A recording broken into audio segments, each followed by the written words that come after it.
and I'm bringing you this video today, which is to do with a little bit of core work and posture work, and also in terms of stability. So I'm sitting on a stability ball. I'm only 5'2", and this ball is a 55cm ball. But basically when you get a setup, and this could be from a chair as well, then you could have your hips slightly higher than your knees.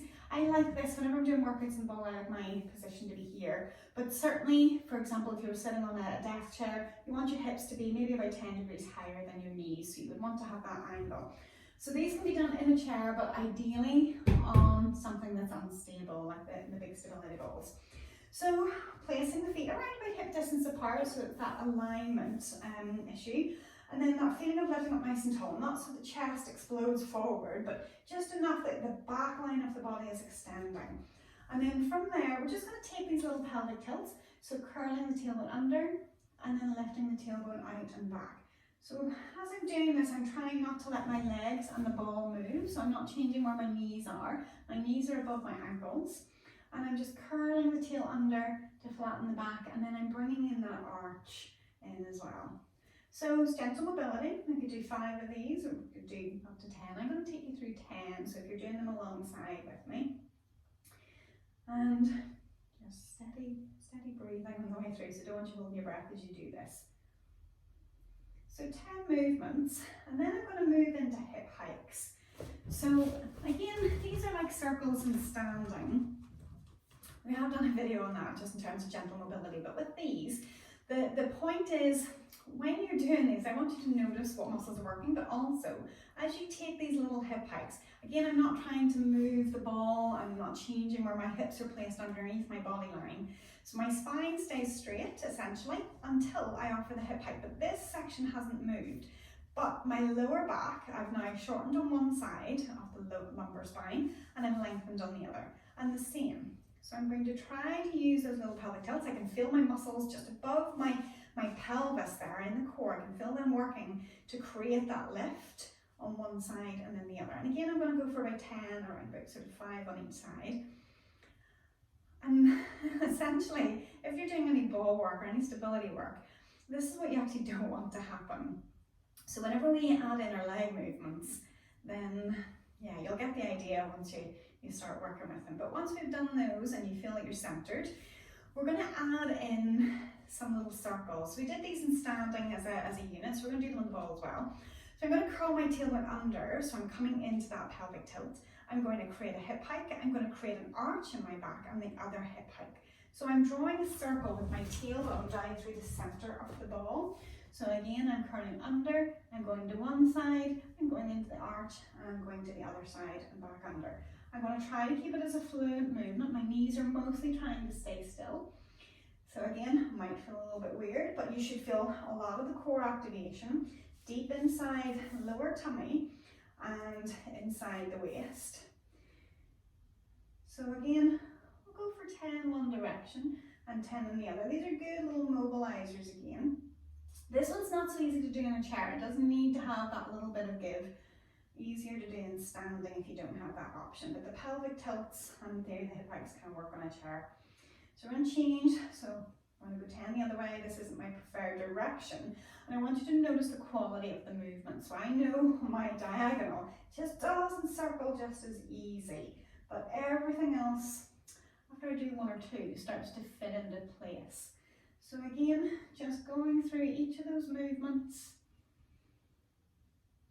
Yeah, and that feels like things have gotten stuck now. It feels much smoother from my own internal perspective. So once I've done 10 and through there, hopefully that feels like there's enough muscles have been switched on and through there. But the last little movements that I'm going to take you through are trying to keep everything stable.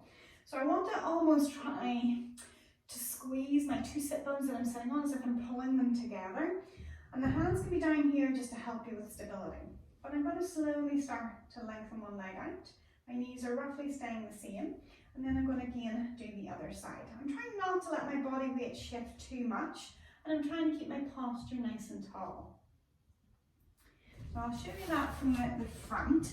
Because what I said about the hip hikes is what you're trying to avoid. So whenever that leg goes out, I'm looking to see that my waist is staying level. Okay? So whenever I lift, if I lift a leg, I could notice that my hips go a bit skew. So if I'm not engaging anything, then my hip wants to shoot out to the lifted leg side. So in order to keep that, I'm squeezing or pulling my sit bones together, whatever instruction feels like it works for you. That feeling of pulling in. So I should feel like my core is tightening a little bit. And I can feel that, yeah, I have one side that's better than the other.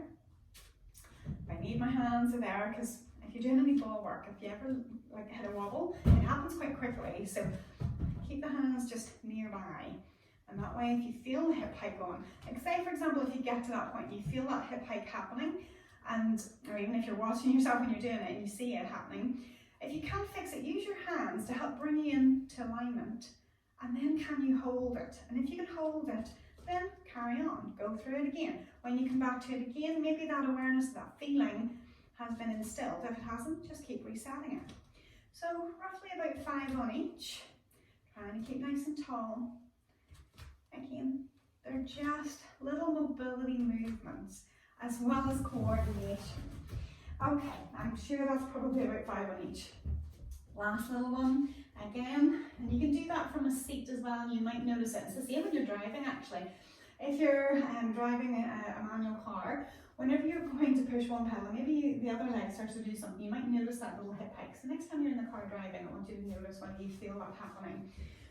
But again, the next one, hands are close to the side, still keeping nice and tall, and I'm going to lift. My sit bones are still trying to squeeze a little bit together, and again, they're just small little lifts, little marches on the spots.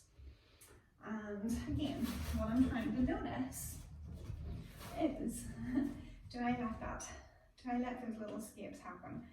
Again, there's going to be the slightest little shift of body weight as you go from one foot to the other, but we're trying to keep, for most part, this feeling of engaging the cylinder around your midsection. The pull in of those sit bones will help to form that foundation. But do you notice, is there a hip hike going on? Is there something funky going on with your legs? Can you, again, if you lose it, can you correct it? So those 5 on each side. Hopefully not losing your balance and coming off. So again, roughly 5 on each side. So hopefully you get the idea. And then from that, when you come up into standing, again, maybe just as a little loosener, you could take a couple of those hip rolls, those circles. But I'm hoping from that, the posture should feel a little taller and you should feel a little bit more drawn in through the waistline, a little bit more aware of what's going on in there. So if you felt that was useful, please like the video and leave me a comment of why you felt that it was useful for you. Short, and once you know it, then certainly if you were using a ball like that, maybe for sitting at your desk, well, and it's good to do every so often just to keep that awareness of posture. So subscribe to the channel as well. Other videos coming soon, but you can also have a check through what we've got for you already.